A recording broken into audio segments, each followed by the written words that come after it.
o'clock in the morning, and it costs $2.75. Oh, by the way, I'm Paul from Revere. Revere is a town north of Boston. Revere is just like Boston. If you took away all the great schools, then added a dog track, and then took the dog track away for legal reasons. It's where the roast beef flows like wine. If you have any questions during the tour, please ask. I am Wicked Snot. I am a proud graduate of Revere High School, and I was voted most likely to go to work in sweatpants. It's gonna be a long tour, folks. You gotta laugh at some of my jokes here. Come on, help me out. To Hull and back.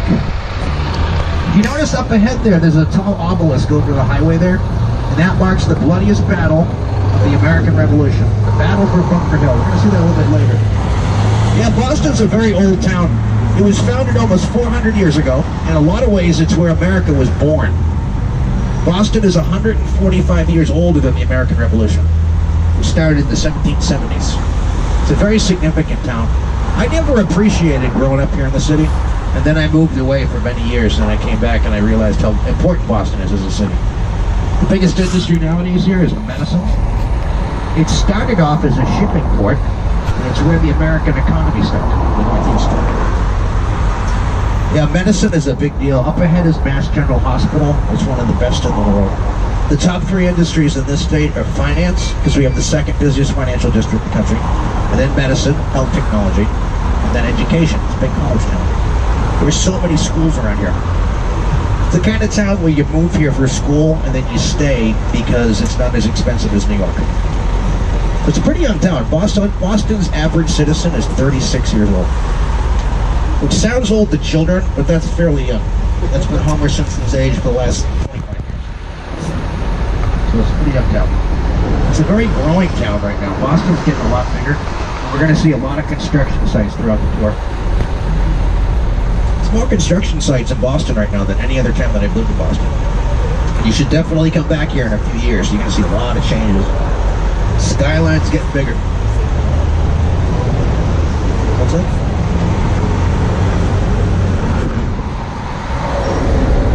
We're going to go up this little walk in just a little bit. We're going to see the city first, and then we're going to splash down to the Charles River.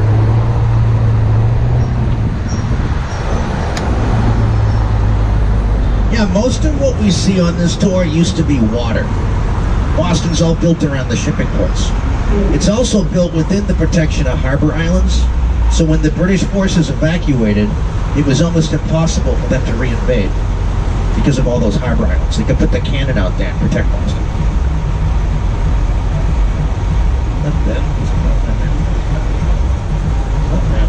Dispatcher just climbed onto that other vehicle here. Our vehicle is called Waterfront Wanda. All of our ducks have names. That green duck up there, that's Beacon Hilda. And we have the biggest duck fleet in the world. We have 28 of these replicas. And we have one old World War II duck. We use that for parades and special occasions. All those names up there, those are all soldiers, sailors, airmen, and airwomen. Back in the 1940s, the original ducks had no roof. So you could drop all the cargo down from the bigger ships and drive them right onto the beaches. Very important concept for warfare, because you can't fight a war without supplies. Back then there was also no seats, it was all open space for cargo.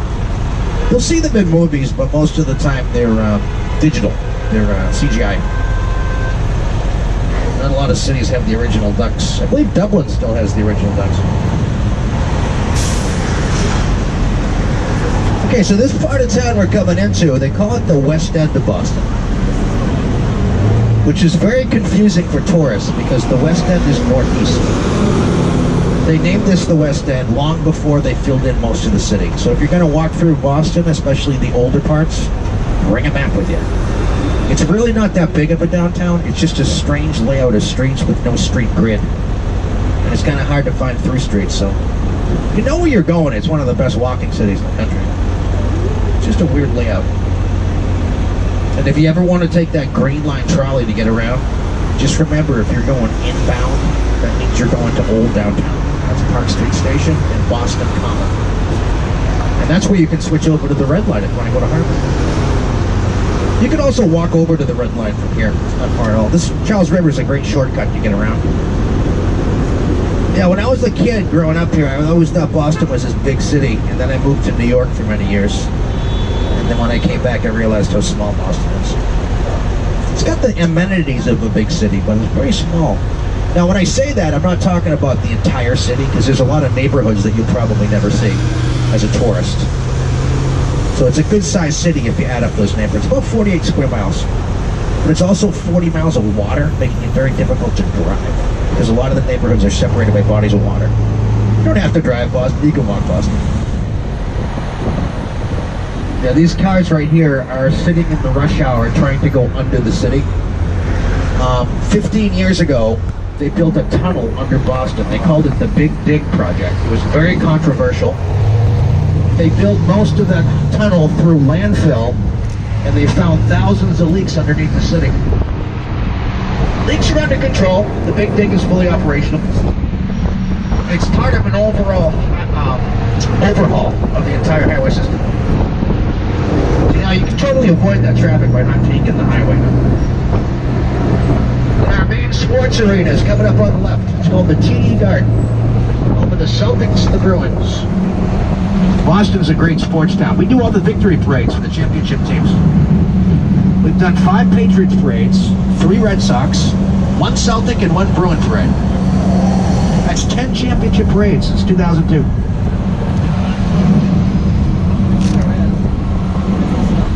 Look at this, they knocked down the huge garage here. They're going to build a tower here, 40 stories tower.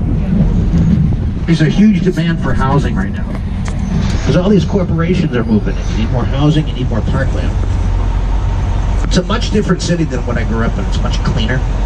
The buildings aren't so covered in car exhaust. And people in general are just nicer to each other. I know that sounds kind of funny, but it's actually true. Growing up, there's a lot of division between neighborhoods. People drawing lines in the sand. It's really not like that anymore. Boston's been heavily gentrified, which means there's a lot more better restaurants.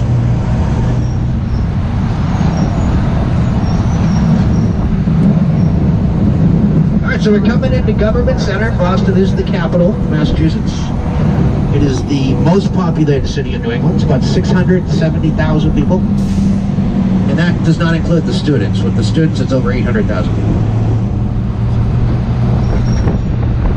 Here's a building they've been using in movies quite a bit. It's usually a police station in the movies here. That was in The Departed with Jack Nicholson. And we're more recently in Central Intelligence with The Rock and Kevin Hart. The character Jack Nicholson played was a lot like a real guy named Whitey Bulger. He was a big gangster. His hideout was right over there. And that's where they took all this surveillance video of him. The reason I mention him is because he's a big reason why there's so many crime movies set in Boston. It's really not like that here. It's just those movies always get nominated for Oscars. So they always go. Well, here's a nice contrast of architectural style here. This cement stuff here, this is called brutalism. It was very popular in the 60s and 70s. So they did away with that, and they want to build more like this courthouse. This is more recently built. This was built in the 1990s. It's Egyptian revivalism. It's got a nice classical look to it. It's named after the first African-American senator from Massachusetts. His name was Edward Brooke. Barbara Walters' secret boyfriend. And you can see the big satellites up to the right there. On the other side of the satellites is a taller building. And that's where Alexander Graham Bell invented his telephone back in the 1870s. That's where his workshop started. When he first made his first telephone, people in town laughed him out of town. They said he was nuts. It never worked.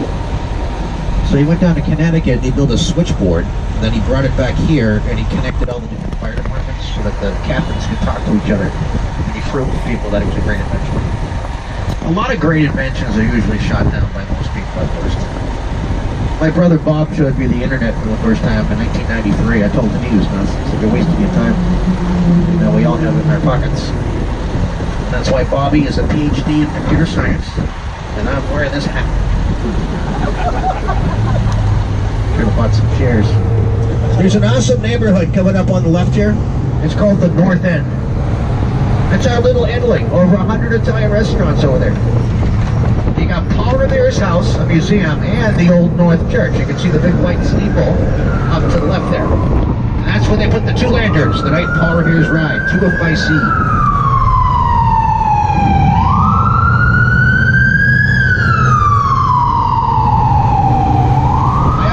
people, if you haven't seen the North End, then you have not done your trip justice. It's the first neighborhood historically, and it's got so many great